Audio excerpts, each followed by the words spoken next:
What's going on, everybody? It's your boy here, Antonio. How's everyone doing? Do you mind liking, subscribing, and commenting and like and disliking my channel if you don't mind? So this is January. This is a roundup for January the 10th, the week of January the 10th. So I'll be covering Raw and Smackdown here today.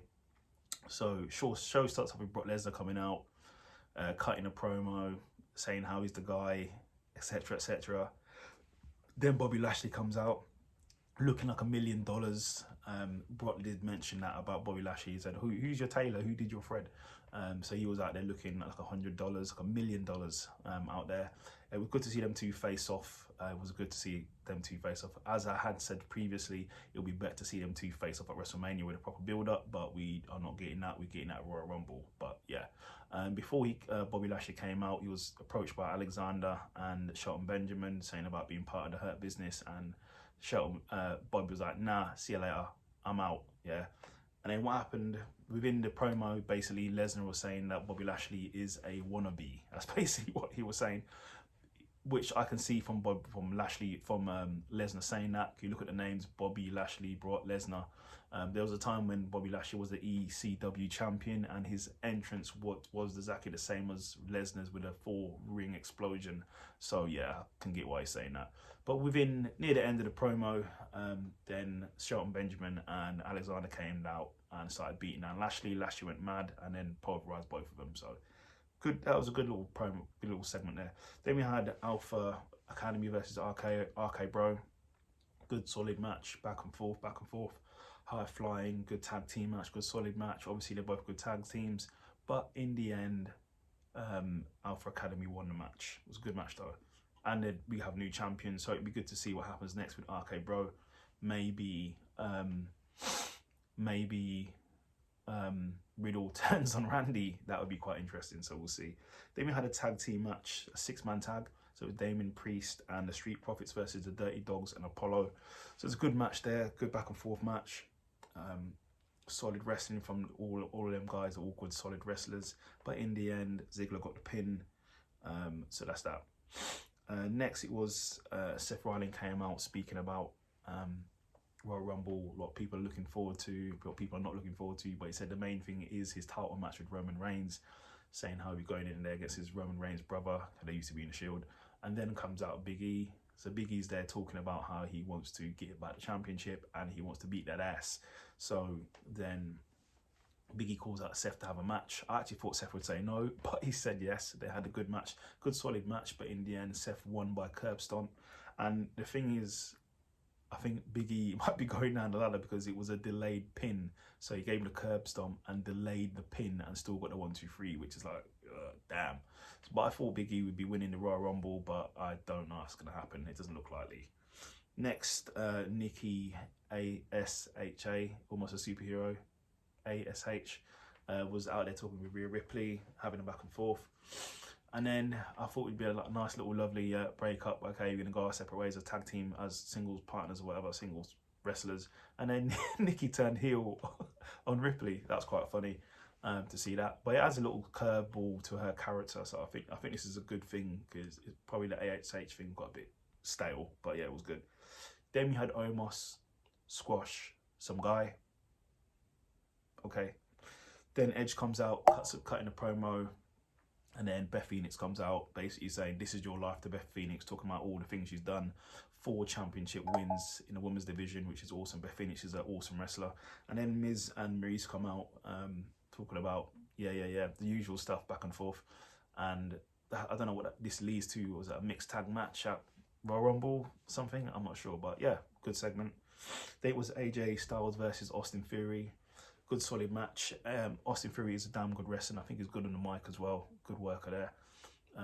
So the match was conducting. It was actually a good match for what it was. But then there was interference from Waller from NXT. He interfered. I think that's how you pronounce his name.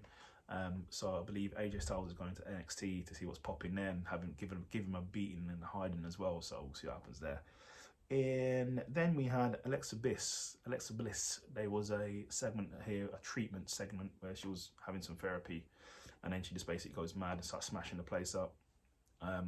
So I'm not sure if this works towards her coming back as a normal Alexa Bliss like she was before previously. I'm not sure. Then after that, goes to the ring. Becky Lynch comes out saying how she's the best, blah blah blah blah blah. Then it's a triple threat match, number one contender match for the winner of these women will face Becky at Royal Rumble. So it's Doudrop, Bianca Belair, and Liv Morgan. So it was a good match, good back and forth match, brilliant match for the women. And then in the end, Doudrop won the match. So it will be interesting to see what happens there. But Becky will probably defend. Then we go over to SmackDown. So before we go to SmackDown, should you watch Raw? I would say yes, watch it because of the Brock Lesnar segment, and there were some solid matches here. So SmackDown, Usos come out, basically putting over the New Day, saying how they're a brilliant tag team, but they're just not the Usos.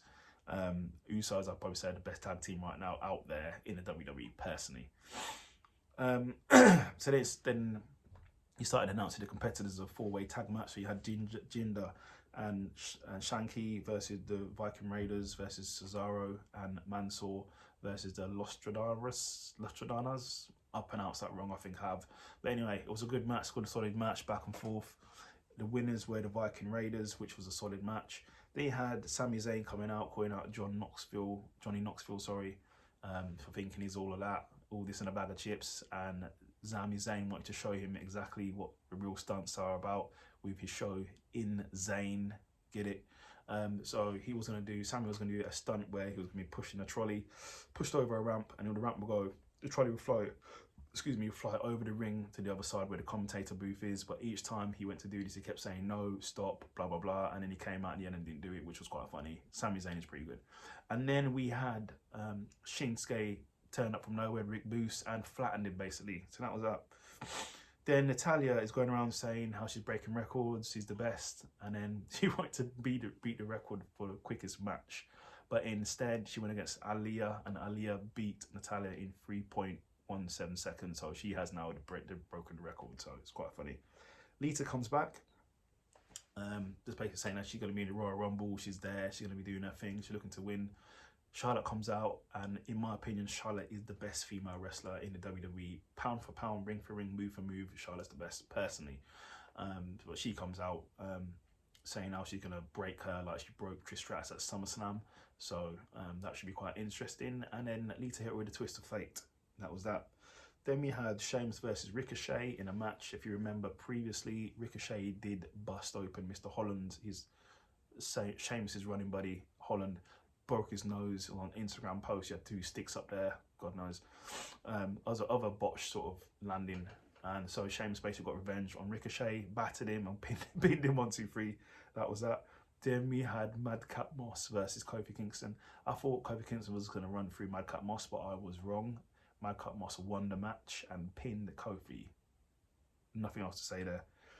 Then in the main event, the main thing, it was a face-off with Roman Reigns, the head of the table, the tribal chief, the one, versus facing off with Seth Rollins. They were going back and forth about sort of brotherly love, but Roman just basically said, I'm above that, that's beneath me now. Seth was like, well, Roman, I've beat you every time we've faced off. But Roman was like, that's the past. So it's going to be an interesting match to see what happens there. I like both of these guys. They're both the top guys in WWE. So we'll see what happens there.